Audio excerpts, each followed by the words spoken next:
یہ خیال کرنا، آقا علیہ السلام کو یہ سمجھنا یہ عقیدہ رسالت کے خلاف ہے اور شان رسالت میں بے ادبی ہے، یہ سمجھنا کہ مر گئے معاذ اللہ، مٹی میں ہو گئے اور آج کی تاریخ میں اور آج کے دن میں زندہ نہیں۔ سنو، رسول پاک تو ولادت سے پہلے بھی زندہ تھے۔ کنتو نبیم و آدم بین الروح والجسد، حضرت آدم پیدا نہ ہوئے تھے تب بھی زندہ نبی تھے، آج بھی زندہ ہیں۔ حدیث پاک سنیے کہ کس طرح زندہ ہیں یا نہیں۔ ابو داؤد سیاستہ کی حدیث اور حدیث صحیح، حدیث نمبر 1047، سنن ابی داؤد، پھر سنن نسائی سن لیں، پھر ابن ماجہ، پھر مسند احمد بن حنبل، پھر صحیح ابن حبان، پھر مستدرک حاکم، کل کتب حدیث مختلف طرق سے حدیث صحیح لاتے ہیں، اور اس کی توثیق ابن تیمیہ کے شاگرد علامہ ابن القیم کرتے ہیں۔ ابن القیم جلاء الافہام میں اوس بن اوس حدیث کے راوی ہیں۔ آقا علیہ السلام نے فرمایا، لوگو اکثروا علی من الصلاۃ فی یوم الجمعہ، لوگو جمعہ کے دن مجھ پر بڑی کثرت سے درود و سلام پڑھا کرو، فإن صلاتکم معروضۃ علیہ، تمہارا درود و سلام میرے اوپر پیش کیا جاتا ہے۔ اگر معاذ اللہ مر کے مٹی ہو گئے ہوں تو پیش کس پر کیا جاتا ہے؟ جو مر کے مٹی ہو جائے اس پر درود و سلام پیش کیا جا سکتا ہے؟ آقا نے فرمایا پیش کیا جاتا ہے۔ سنیے آگے، قالوا یا رسول اللہ وکیف تعرض علیک صلاتنا وقد حرمت، جب آپ کا وصال ہو جائے گا، وفات پا جائیں گے اور آپ قبر انور میں ہوں گے تو اس وقت بھی ہمارا درود و سلام پیش کیا جائے گا؟ آقا علیہ السلام کا جواب سنیے، اور عقیدے اپنے نفس کی شرارت اور جہالت کے ساتھ من گھڑت نہ بنائیے، عقیدے وہ رکھیے جو تاجدار کائنات نے سکھائے۔ آقا نے فرمایا، ان اللہ عز وجل حرم علی الارض ان تاکل اجساد الانبیاء، ہاں میری وفات کے بعد بھی تمہارے درود و سلام مجھ پر پیش ہوں گے، چونکہ اللہ نے زمین پر حرام کر دیا ہے کہ انبیاء کے جسموں کو کھائے، زمین انبیاء کے جسموں کو نہیں کھا سکتی۔ پھر اسی طرح یہ حدیث آگے آئیے، آقا علیہ السلام نے حدیث ابو الدرداء اور روایت ہے ابو الدرداء کی، جسے امام ابن ماجہ نے روایت کیا سند صحیح سے، حدیث نمبر 1637، اور علامہ ابن القیم، علامہ ابن تیمیہ کے شاگرد نے پھر توثیق کی۔ وہ آقا علیہ السلام نے فرمایا، ان احدا لا یصلی علی الا اردت علی صلاتہ حتی یفرغ منہا، فرمایا لوگو قیامت تک کوئی مسلمان ایسا نہیں جو مجھ پر درود و سلام پڑھے اور اس کے فارغ ہونے سے پہلے مجھ پر پیش نہ ہو جائے۔ ابھی درود و سلام ختم نہیں کرتا کہ مجھے پیش ہوتا ہے۔ صحابی کہتے ہیں حضرت ابو الدرداء، قلت وبعد الموت، یا رسول اللہ جب آپ وفات فرما جائیں گے اس کے بعد بھی؟ لوگ کہتے ہیں آج کی تاریخ میں زندہ نہیں، معاذ اللہ، میں تمہیں آج کی تاریخ بتاتا ہوں کیا ہے۔ پوچھا وفات کے بعد بھی؟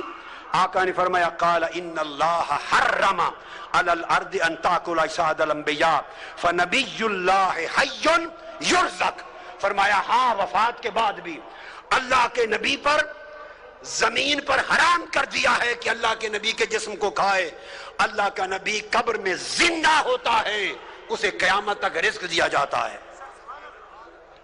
اور پھر آقا علیہ السلام نے فرمایا، حضرت حسن بن علی ابن ابی طالب روایت کرتے ہیں، امام ابو یعلا سند صحیح کے ساتھ راوی ہیں، آقا علیہ السلام نے فرمایا لوگو صلو علی وسلمو، مجھ پر کثرت سے درود بھی پڑھا کرو اور سلام بھی، فإن صلاتکم وسلامکم یبلغنی اینما کنتم۔ ایک تو تھا کہ فرشتے پہنچاتے ہیں، نہیں یہ دوسری بات فرمائی، فرشتے تو نوکری کرتے ہی ہیں پہنچانے کی، فرشتے اسی طرح پہنچاتے ہیں آقا کی بارگاہ میں درود و سلام جیسے ہمارے اعمال اللہ کی بارگاہ میں پہنچاتے ہیں۔ اگر آپ یہ سمجھے اگر حضور خود سنتے ہمارا درود و سلام تو فرشتے کیوں پہنچاتے؟ اگر ذہن میں یہ آئے تو میرا سوال ہے، اگر خدا خود دیکھتا تو فرشتے نامہ اعمال خدا کو لکھ کر کیوں پہنچاتے؟ فرشتے صبح و شام ہمارا نامہ اعمال خدا کی بارگاہ میں پیش کرتے ہیں. اس پیش کرنے سے اگر علم خدا کی نفی نہیں ہوتی تو جو فرشتے درود و سلام پیش کرتے ہیں اس سے علم مصطفیٰ کی نفی نہیں ہوتی. آقا نے فرمایا،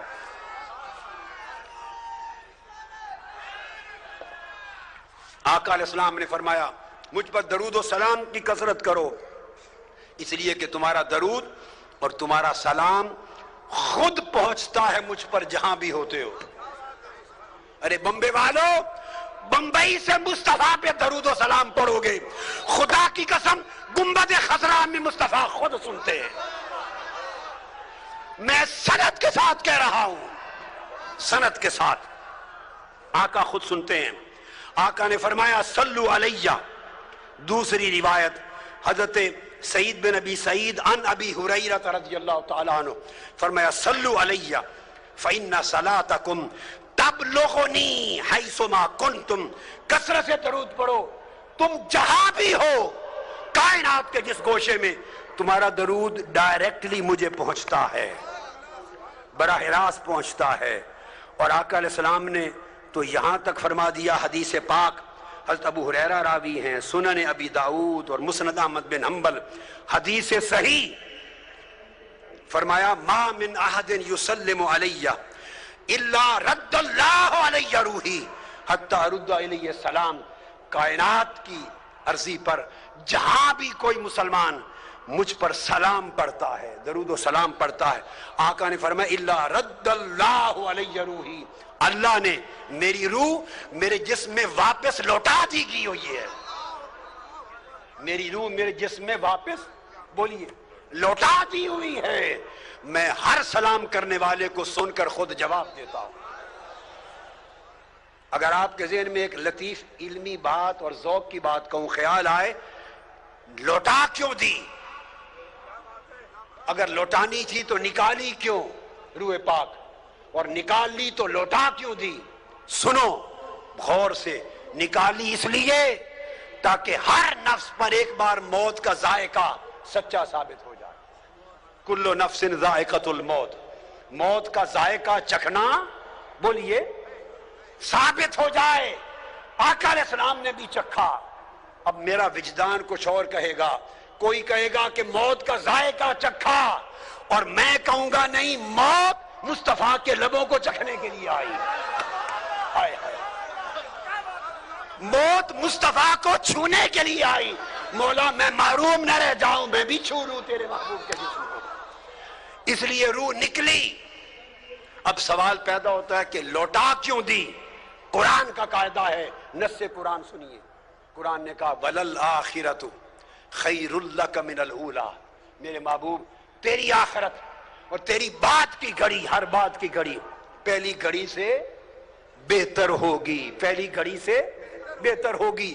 مصطفیٰ کا جسم ہر بات کی گھڑی میں پہلی گھڑی سے بہتر مقام پر ہوگا، اور آقا علیہ السلام کی روح ہر بات کی گھڑی میں پہلی گھڑی سے بہتر ہوگی. جب روح جسم پاک سے نکل گئی، ذائقہ موت وارد ہو گیا.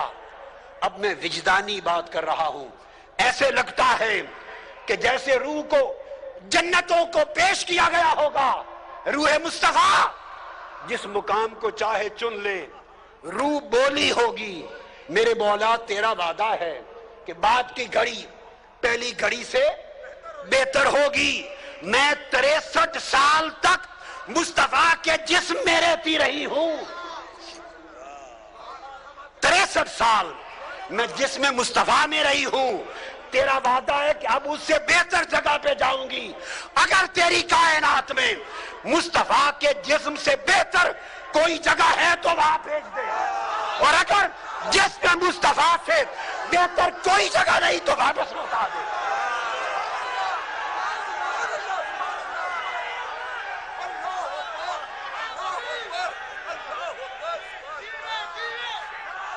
لا محالہ رحمت خدا نے جواب دیا ہوگا. رحمت خدا نے روح مصطفیٰ، مصطفیٰ کے جسم سے بہتر تو نہ فرش پر میرے پاس کوئی جگہ ہے، نہ عرش پر، نہ مکان پر، نہ لا مکان پر۔ مصطفیٰ کے جسم سے تو اعلیٰ جگہ نہیں۔ روح نے عرض کیا ہوگا باری تعالیٰ اگر جسم مصطفیٰ سے بہتر جگہ نہیں تو واپس لوٹا دے۔ حکم ہوا ہے روح مصطفیٰ پلٹ جا اور قیامت تک مصطفیٰ کے جسم میں رہے۔ اس لیے حضور جسمانی طور پہ بھی زندہ ہیں اور روحانی طور پر بھی زندہ ہیں۔